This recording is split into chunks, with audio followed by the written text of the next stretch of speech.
वर्ष लगाएर पनि 25 किलोमिटर नाथे पानी ल्याउनलाई 62 अर्ब पैसा सके विदेशी ऋण होइन। त्यसलाई विकास भन्छ?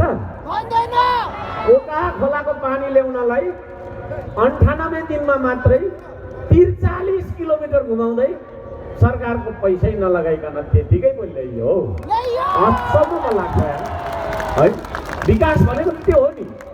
विकास भनेको यही हो, स्रोत भनेको यही हो, साधन भनेको यही हो। यही मान्छेहरू हो विकास गर्ने। यतिका मान्छेले अहिले गएर एउटा बाटो खनौँ त है।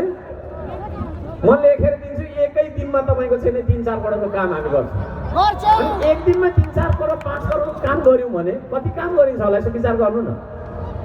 5 घन्टा खट्दा मात्रै। त्यसले गर्दाखेरि त्यो खालको मान्छे जो मान्छे चाहिँ तपाईँको अहिले उसको ऊ पनि आइराखेको छ है। साम्प्रदायिक जातिवादी कुराहरू पनि गरिराखेको देख्छु। यो जनजाति जनजाति खोइ के भनेर त्यसरी अपमान गर्ने मान्छे यो देशको प्रधानमन्त्री बन्नुहुन्छ?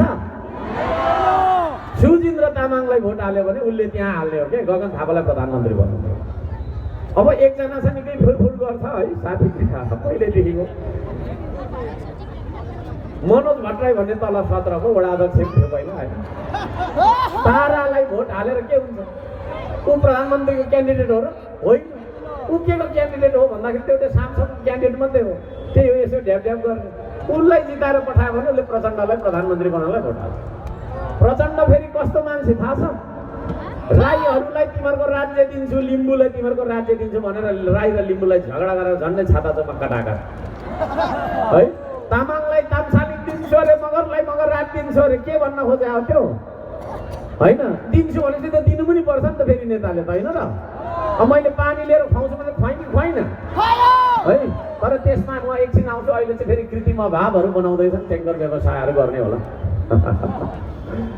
या कुरा छ। त्यसले गर्दाखेरि त्यस्ता मान्छे जो चाहिँ महिनै पछि आफ्नो कुरा फेर्छ, त्यस्तो प्रचण्डलाई प्रधानमन्त्री बनाएर के केही हुन्छ है। त्यसले गर्दाखेरि ताराम भोट हालेर काम छैन है।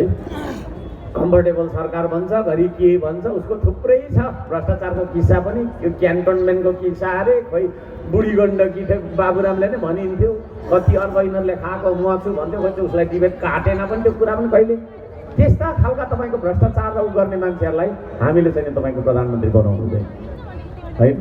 यो देशमा मिलेर काम गर्नुपर्छ भन्ने ठाउँमा बन्दुक बोकाएर हिँडाएको छ, ढुङ्गा हनाएको छ, झगडा गराएको छ। अचम्म लाग्छ। त्यो खालको मान्छेहरूलाई हामीले प्रधानमन्त्री बनायो भने के यो देश शान्ति सुरक्षा हुन्छ देशको? अब अहिले आएको छ अस्ति, अब भनेको गीतै आउँछ, भरेमा आउँछ होला आओस्। टिङ्लिङ टिङ्लिङ टुङलुङ टुङलुङ गर्ने छ। टिङ्लिङ टिङ्लिङ सानो होइन, टिङ्लिङ टिङ्लिङ सानो, अलिकति ठुलो टुङलुङ टङलङ टङलङ टिङ्लिङ गरेको टुङलुङ गरेको टङलङ गरेर हुँदैन बाबा, हुँदैन क्या, त्यसले गर्दैन। त्यहाँ भोट हाल्यो भने के हुन्छ भन्दाखेरि सरिन तामाङ प्रधानमन्त्रीको क्यान्डिडेट हो र होइन? उसले भरे भोट हाल्ने भनेको रवि लामी छानेले हाल्ने हो होइन? बालेनजी चाहिँ मलाई प्रधानमन्त्री बनाउँछ भनेर मख परेर हिँड्यो। पार्टीको अध्यक्ष चाहिँ प्रधानमन्त्री हुने हो क्या? अनि त्यो पार्टीको अध्यक्ष सभापति के अरे तपाईँको सभापति रवि लामी छाने होइन र भने उसले उसलाई दिएको। रवि लामी छाने कम त चलाक छैन होइन? यस्तो यस्तो हालिदिइहाल्छ होइन? कतिवटा मुद्दा अमेरिकैमा मुद्दा, यहीँ मुद्दा, जेलबाट पनि हो गर्दै निस्क्यो, फेरि झोला बोकेर बसिरहेको अचम्म लाग्छ। फेरि अहिले त 100 दिनमा सरकारीको पैसा सबै फिर्ता गर्ने छक्क पर्छ होइन? कहाँबाट लिएर तपाईँको फिर्ता गर्ने? बोराको बोरा पैसा आएको छ कि विदेशबाट? विदेशी प्रभुलाई ढोक्नेको त भरभुट हुँदैन होइन? पैसा दिनु, भोलि जे लाँदा पनि हुन्छ, मलाई यसो अलिकति भन्ने खालको। त्यो खालको मान्छेहरूलाई तपाईँको छैन प्रधानमन्त्री बनाएर हुन्छ? हाम्रो बालेनजीको कुरा गर्दाखेरि अस्ति जेनजीको आन्दोलनभन्दा अगाडि त फेरि राम्रो हो, मैले राम्रो मानेको साथी सम्झेको शब्द। त्यस पछाडि त जेनजीलाई तपाईँको बोलाउने, झगडा गराउने, उ गर्ने, आउनु न बालेन भाइ आउनु प्लिज 2 बजी यस्तो भइसक्यो, आउँदैन। जेनजीको आन्दोलन त यहाँ पनि भएको थियो।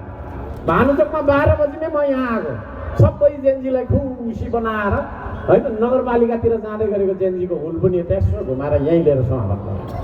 त्यस्तो खालको लिडरको लिडर होइन र? नत्र भनेदेखि के धरान उपमहानगरपालिका चाहिँ बस्थ्यो र? नेपालको त्यो डेङ्गी ड्याङ हानिदिन्थ्यो, भरे तपाईँको छैन, कालो धसोमा के बस्नु, रुखको फेदमा बस्थे हुन्छ, मलाई त एउटा ढुङ्गामा बसेर म अफिस चलिहाल्छ मेरो, के छ र मलाई होइन। मलाई सोफा चाहिने, ठुलो घुम्ने कुर्सी चाहिने हो र म डोको माथि बसेर भए पनि सर्भिस गरिहाल्छु है, बाटैमा खोलामै भए पनि म काम गरिहाल्छु। त्यसले गर्दाखेरि त्यसरी तपाईँको चाहिँ जोगाएँ, तर उहाँले गर्नु सक्नु भएन, बालनजीले गर्नु सक्नु भएन। त्यस पछाडि तपाईँको चाहिँ के अरे त्यो सिंहदरबार जलाउने के जलाउने भन्ने कुराहरूमा पनि उहाँहरूको हात छ है। त्यो तपाईँको छैन त्यो के भन्नेहरू छैन। अहिले बिबिसी भन्ने एउटा रहेछ होइन, खोइ के बिबिसी हो, बिबिसी अलिकति अब राम्रै खालको खोइ के हो कोही त है, कि जेसी भन्छ यहाँ। बिबिसीले चाहिँ सबै के गरेछ भन्दाखेरि त्यतिखेरको आन्दोलनको होइन, त्यो बारबारा फाउन्डेसनबाट आएको त्यो तपाईँको चाहिँ हामी नेपाल खोइ के भन्नेहरूले गरेको, टिओबी भन्नेहरूले बन्दुक बोकिनेको अनि सानो सानो हाम्रो नानीहरूले जलायो भन्ने हो। सानो जेन्जीले +2 गर्दै गरेको 10 कक्षा पढेको मान्छेले सिंहदरबार जलाउँछ। अब उदाहरण अघि भर्खर होइन, त्यहाँनिर मैले त्यो त्यत्रो तेलले भिजाएको सलेटो बालु भनेको हावाले निभाइदियो। यहाँ आएर बाल्नु त सजिलो छ, तेलले भिजाएको जानी बुझी लगा त्यस्तो गरेकै गर्नुपर्छ भने यत्रो तपाईँको भित्ता भएको रहेछ त्यो सिंहदरबार 2-3 चोटि गएको थियो, छक्कै पऱ्यो यहाँ गरेर आएँ है।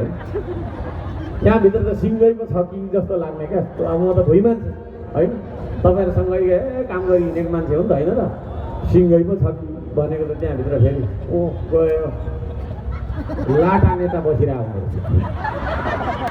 है। त्यो सिंहदरबार पनि तपाईँको चाहिँ के हो त भन्दाखेरि होइन, षड्यन्त्र गरेर चलाइएको छ। ती सारा षड्यन्त्रमा धेरै लामो बेली विस्तार म यहाँ राख्न चाहन्न, मैले इन्टरभ्यूहरूमा भनिसकेको छु। ती सारा कुरामा तपाईँको चाहिँ के हो त भन्दाखेरि संलग्न मान्छेहरू बालनजीहरू पछि गएर तपाईँको चाहिँ जेनजीलाई घाइतेलाई पनि भेट्दैन, जेनजीको आन्दोलन तपाईँको अन्त्येष्टिमासम्म पनि आउँदैन, लुकेर बसेकै गर्छ अनि पछि प्रधानमन्त्री हुने भन्दै आयो है। मिडिया मार्फत क्या प्रधानमन्त्री मिडियाले बनाइहाल्नु पर्ने हुन पनि अब डिस्कोर्डबाट होइन, डिस्कोर्डबाट सुशीला कार्कीलाई प्रधानमन्त्री बनाउनेहरू त छ, सबै फेक आइडी क्या। हर्क साम्पाङले फुल रोप्नु जाउँ है भन्ने बित्तिकै 1 मिनट नपुगी हर्के हल्दा ढुङ्गे यो त्यो भन्ने खालको हुलठुलो छ नि उनीहरूको, करोडौँ खर्च गरेको छ क्या त्यहाँ। त्यस्तो लेख तँलाई पैसा दिन्छु भनेर पुरै सेटअप छ।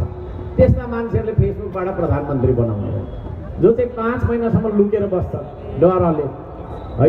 त्यतिखेरको अवस्थामा, यो देश जलिराखेको अवस्थामा, यो देश ढलिराखेको अवस्थामा है, यहाँसम्म कि तपाईँको चाहिँ सुरक्षाकर्मी प्रहरीलाईसम्म पनि तानेर चौबाटोमा लट्ठीले कुटेर मारेको अवस्थामा, यो देश तपाईँको चाहिँ त्यसरी नरहेको अवस्थामा यो देश बचाउन जाने एकजना मान्छे थियो 3 करोड नेपालीमा, त्यसको नाम चाहिँ मैले बिर्सेँ। हो त्यो मान्छे हो त्यो मान्छे। त्यसो भएको कारणले गर्दाखेरि पनि म यहाँहरू सबैजनालाई भन्न चाहन्छु, काम त म कति गर्छु, भिजन त कति छ, साथै यो देशलाई बचाउने साहस पनि छ क्या मसँग। 30-35 वर्षदेखि 40-50 वर्षदेखि तपाईँको राजनीति गरेर बेसरी ठुलो भएर गरेर हिँड्ने तपाईँको चाहिँ होइन, आफूलाई निकै ठुलो नेता सम्झने मान्छेहरू कहाँ गएको थियो, कोही पनि देखिन तपाईँको है।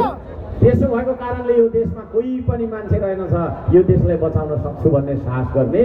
त्यो साहस गर्ने एकजना मान्छे फुच्चे केटा थियो, अनुहार नपरेको, म पनि त्यसलाई चिन्नु चाहिँ चिन्दिनँ, अलिअलि चिन्छु होला थोरै चाहिँ है। हो त्यो मान्छे हो है, श्रम संस्कृतिको अध्यक्ष र श्रम संस्कृति पार्टीको अध्यक्ष नै सुनसरी 1 को प्रत्यक्षतर्फको उम्मेदवार हो। त्यसो भएको कारणले श्रम संस्कृति पार्टीमा भोट हाल्नु भनेको चाहिँ सुनसरी 1 ले प्रधानमन्त्रीको उम्मेदवारलाई भोट हाल्नु पनि हो।